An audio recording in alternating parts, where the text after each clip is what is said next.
we're about to hit the federal fiscal cliff, or we just did at the end of September, and we have sort of these looming foundation aid potential reductions coming from the state. And this doesn't even take into account the fact that we haven't updated the foundation aid formula in over 2 decades. So you also mentioned that the changing demographic needs of our students show that we are actually doing even more than we were doing 20 years ago. So what does this mean in terms of the impact on your classrooms, on the services that you're able to provide kids? Yeah, so again, I work in Yonkers. Yonkers is the 3rd largest city in New York State. It's the 4th largest school district. And then we have a very high poverty rate. It's in the 70s. And we have also 18% students with special needs, very much dependent on IDEA funding at the federal level, as well as foundation aid funding at the state level. We have a high ELL population as well. It's in the teens as well. And then the effects of COVID, trying to recover from COVID has really exacerbated the situation in terms of trying to provide needs, services for our students. We talked about also Title I funding, which impacts the literacy as well as math supports that students get. My colleague from Hen Hudson talked about the teacher shortage area. We, as far as our support services, over the past several years, we've had a very high student support staff ratio, and with increases, slight increases to funding, we've been able to make some headway, but we still have 900 students to everyone,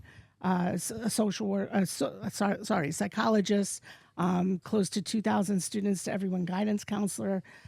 These are kind of ratios that really limit our ability to effectively provide the services that our students so much need. With the shortage, the teacher shortage area, we have in bilingual education, we have classrooms that we have not been able to fill with teachers that have had substitutes for years, where students have not had a certified teacher in several years. Wow. Because we can't even find enough bilingual educators to recruit to the district to teach that population. So the needs are tremendous. A lot of our funding is highly dependent on federal dollars as well as state dollars. We start each school year with 4% below what we should be getting in foundation aid at the state level.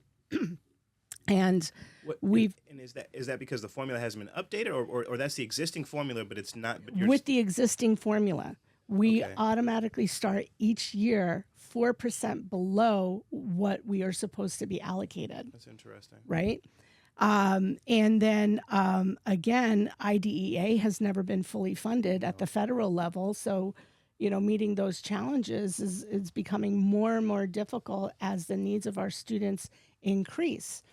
And then providing those wraparound services with CTE, community school programs. That's a big part of how we attempt to address the needs of our students with federal dollars as well as state dollars. That provides services to both the student as well as their families. We have clinics in our schools.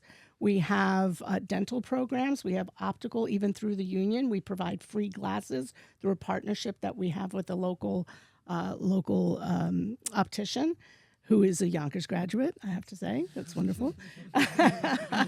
And then we also attempt to address some of the needs and prepare our students for a career through CTE programs as well. But without the dollars there to back these necessary programs, it becomes more and more challenging. Our class sizes are at 30 plus per class, and that's second grade all the way up to 12th grade. In our pre-K classes, we have 25. In our first grade classes, we have 28. And that's our contractual cap. We do exceed those caps, though, on occasion. And same thing, we start every school year, even though it's not permissible, we start every school year with variances in our special ed classrooms. So in a classroom that is supposed to have, right, it's supposed to have 15 students to one teacher, we're almost always starting with 18 students to one teacher. In the secondary schools, there is a 20% cap to the number of students that you can exceed. At the elementary level, there is no cap to the number of students that you can exceed in a special education classroom. So as long as the district continues to submit for variances and the state continues to allow the variances, these students are not even in the setting that would provide them the best opportunity to succeed on par with their peers. So yeah, it's a lot of challenges. Thank you. So Sam talked a little bit about a challenge that we're seeing across the entire state, which is that our schools have really become the social safety net for the whole state. Yeah. Every school I visit has clothing closets. They have food pantries or backpack programs. We are providing services to families that are sort of beyond the scope of reading, writing, and arithmetic. And we're fine with having that role, right? We do whatever we need to do to take care of kids and their families. Yes. But we don't, have the resources to do this work. Yeah. And it also gets held against us. We spend the most, and we're the state that spends the most on education. And it's because of all we do and all of the needs that we meet.